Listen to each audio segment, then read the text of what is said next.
to bring us into the main part of the afternoon, the award ceremony itself. And first off, I'm going to introduce you to, and many of you will need no introductions to Fred. Is this on or off? Doesn't matter really, does it? I'm just not going to use it. Our judge, as I say, Mr. Wah was our first choice. He very graciously accepted. Thank you, Fred. I'm going to read Fred's bio. Frederick James Wah was born in Swift Current, Saskatchewan in 1939, who grew up in the West Kootenay region of British Columbia. His father was a Canadian-born Chinese Scots Irishman. Got a mouthful.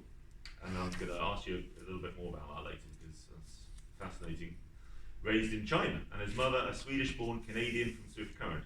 Fred received a BA from the University of British Columbia in English Literature and Music before pursuing graduate studies in literature and linguistics in the US, where he eventually earned an MA from SUNY at Buffalo. He taught at a number of post-secondary institutions in Western Canada and retired from the English department at the University of Calgary. Known for his explorations of ethnic hybridity, Fred is one of the most distinguished and innovative of the group of poets that emerged in Vancouver in the 1960s.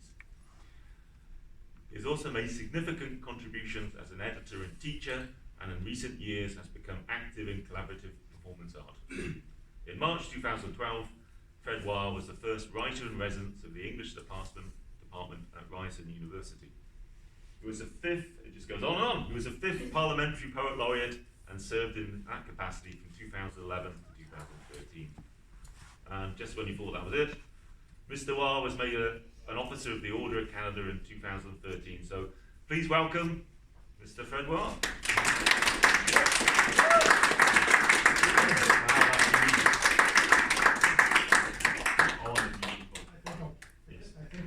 think I'll try this. Yes. I'm having a little frog in my throat all fall.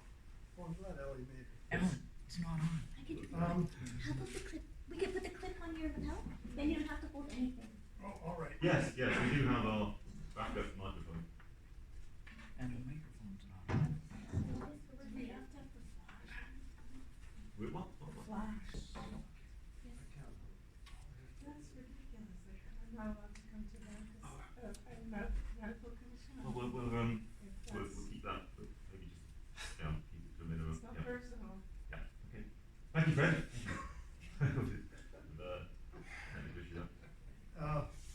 Thank you very much, and I really appreciate that profile of Fred Cogswell. There's a lot there. But he echoed a mentor of mine, Robert Creeley, the American poet, who has impressed me with the statement, "Form is never more than an extension of content," which was a big relief to me in the early 60s. It sort of relieved me of form. But I've thought about it a lot more since.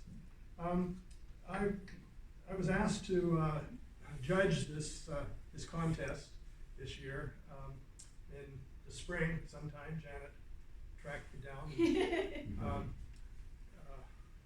I don't think I've ever been a single judge of a contest. I've been on a number of juries and small groups of people who peers who judge one another's.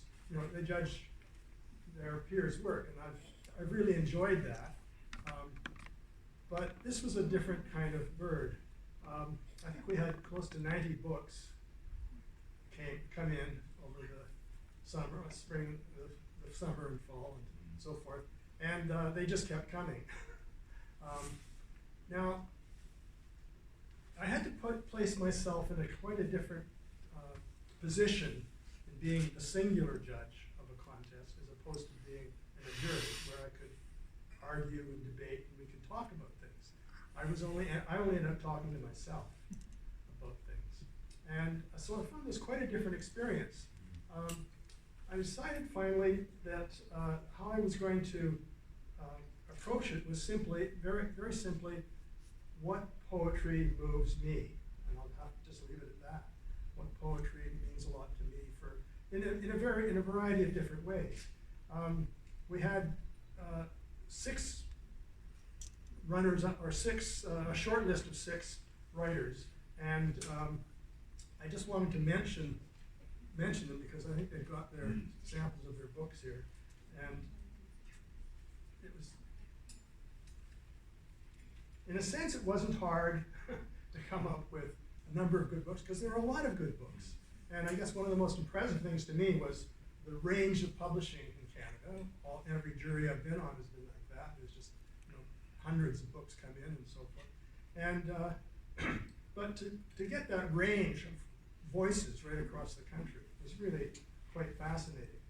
And I don't often spend my time going out looking for poetry. There's enough around that I really want to pay attention to.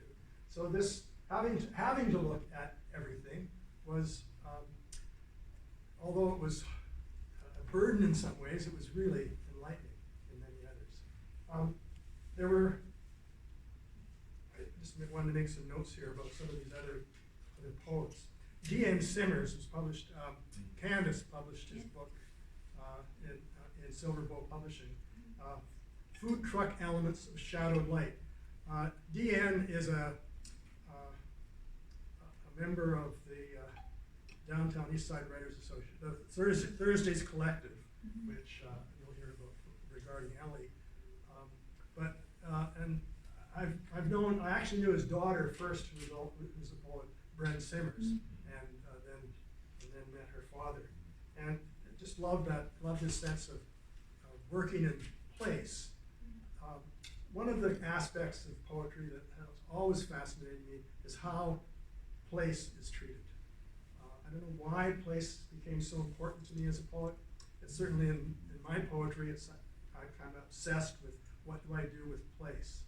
And he really handles the whole notion of place quite well. Another writer was Di Brandt from Winnipeg, who took on the project of dealing with Lao Tzu, his Tao Te Ching, and did what she called a bunch of trance inhalations, which was sort of just a creative reaction to ancient texts, and turned it into a kind of a feminist manifesto in a way, turning all that abstraction about nothingness and being and that kind of thing into a feminist context. And Di Brandt's a poet I've known for many years. She's very skilled. She really knows what she's doing with language and with her, what's on the page.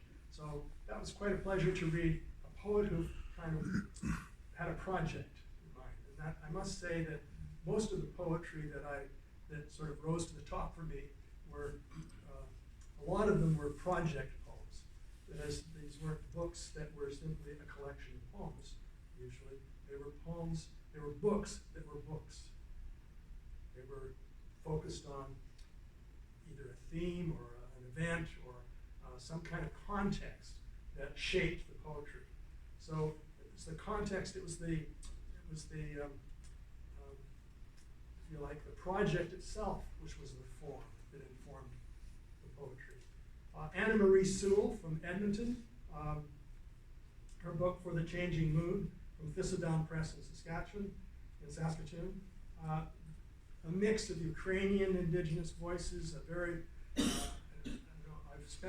spent a number of years on the prairies back and forth, and that sort of taste of prairie poetry has become very important to me. And she's a fine poet. She's been around for quite a while, written a number of books, and was a poet laureate, a poet laureate. She was a poet laureate at Edmonton. Anyway, so those three books came in the top 6, the short list, and then I had to come up with the 3 winners, and I wanted to talk a little bit about Amelia Nielsen. Amelia's body work, which was I awarded 3rd of the series, the top 3. Amelia's project, this was a real project book. She took on the whole notion of the body and skin, and so a lot of the language and the discourse around the book, in the book, has to do with the body and its parts and how she can interact with that. And so it's very kind of fragmented in some ways. At the same time, the language is extremely powerful, how she really focuses in on how the words we use for the body can operate.